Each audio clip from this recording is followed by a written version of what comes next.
Hey, I'm Jonah with Doughboy Blades, and today I want to talk to you about maintaining your high carbon steel knife. High carbon steel is tough, easy to sharpen, and generally on the more affordable side. It does rust, and it generally doesn't have as good edge retention as some super steels. So, there's always, with steel choices, there's always a compromise in one direction or the other. Personally, I really like working with high carbon steel, and I like using high carbon steel. If from kitchen knives to outdoor knives to EDC knives, having a tool in your pocket or on you that you can easily get a razor sharp edge is really useful to me. So these knives in front of me are a combination of 80 CRV2, 1084, and 52100. That's my preferred steel choices, but this is going to apply to any high carbon steel. In general, you can apply a coating to the exposed steel to protect it from the elements and humidity. The product that I like the best is Axe Wax. I'm not sponsored by them. It's just an American company that it's by far the best product I've found. And what I really like about it is it's a waxy coating.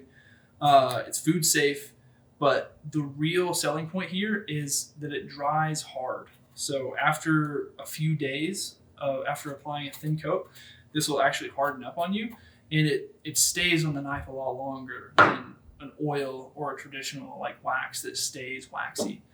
This is another product that's made here in town, Quack Wax, by Fowler Hide Supply. So that's another good product. In my experience with this, I haven't used this as much as the Axe Wax, but in my experience, this doesn't harden in the same way. But it is nice to apply a wax to your coating. I like it more than oil still. With oil, you tend to have to wipe it off and replace it more frequently. Otherwise, you will start to get rust. So for me personally, these are the kitchen knives that I use in my kitchen. I don't put any coating on these. I just dry them off after use. So when we're cooking, we're not worrying about wiping it off after every cut or anything like that. It's just like when we're done preparing the meal, we will wash these when we're washing all of our other dishes. And instead of putting in the dishwasher, we'll just hand wash them and dry them off with a towel and set them aside. Personally, I really like the patina that you get from using a knife like that. The Petty is one that we've had in our kitchen for a few years now. And I mean, my wife in particular is not very good about wiping it off, even if it's like really wet. So it'll be sitting there wet for hours sometimes, and it's not a big deal. If you get a little surface rust, you can just wipe it off essentially.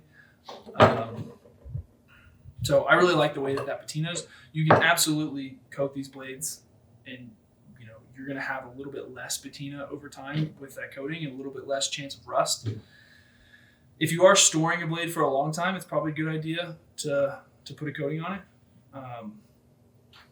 But yeah, for everyday use, I don't see the need for it.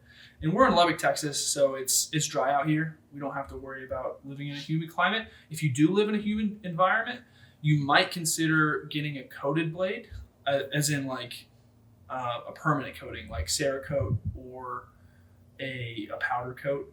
That's just a little bit less steel to worry about. So you only really have to worry about the exposed steel on the edge, at least in course until that coating wears off. If you're batoning with it or really using a knife like that, but that's a great option for people in humid environments.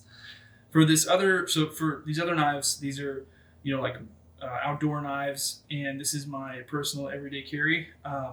I coat this one occasionally, but most of the time I just run it as is. I mean, there's no Safe Queens in my rotation, so it gets rusty. And when I'm carrying it, so when it gets really hot here in Texas in the summer, I usually wear like athletic shorts, and I'll carry it like right here against my body, and it will start to rust on the spine because of that. But I've done this with multiple knives over the years, and it's no big deal. So if you do get a little rust on the steel, what you can do is you can grab a towel and whatever waxy thing you prefer, and you can just wipe the spine, wipe the blade real quick, and then wipe it down with a rag, and you see there's some dark coming off. And so that surface rust will start to come off. So you can do this occasionally, even if your knife does have some surface rust, you can still get it back to a point where it's not in danger of being damaged or anything like that. So don't worry if you get a little surface rust. That's the easiest process to get it back to a safe place. So I just wanted to jump in and mention that when you're applying a coat of Axe Wax to your knife, you don't need a lot. You can basically like coat it on and then wipe it off completely with a dry rag or towel. It doesn't need to be globby on there, and actually having more will take longer to dry. So, it's best to apply this coating and then let it sit for a number of hours. That's going to give you the most longevity. If you apply the coating and then directly cut a bunch of food, prepare a meal, then it's not going to last as long. And this applies to the Quack Wax also. So I'm just going to basically liberally apply it to the whole knife like that. And then I'm going to take a clean rag and just wipe it off. So I would do that for I would apply it to the whole blade, obviously the spine also. And then I'm just going to wipe it off completely. So if you've ever gotten one of my knives, this is how I treat every knife before it goes out. So you can see the difference there between the uncoated portion and the coated portion. So there's really not a lot there. You can see that when I touch it, there's a little bit of wax residue left over. That's exactly what you want. And if you let that sit for a number of hours, it'll harden a little bit, and it's going to give you a much more durable coating than an oil would. Thank you for watching. I hope you got some value from this video. I'll see you all next time.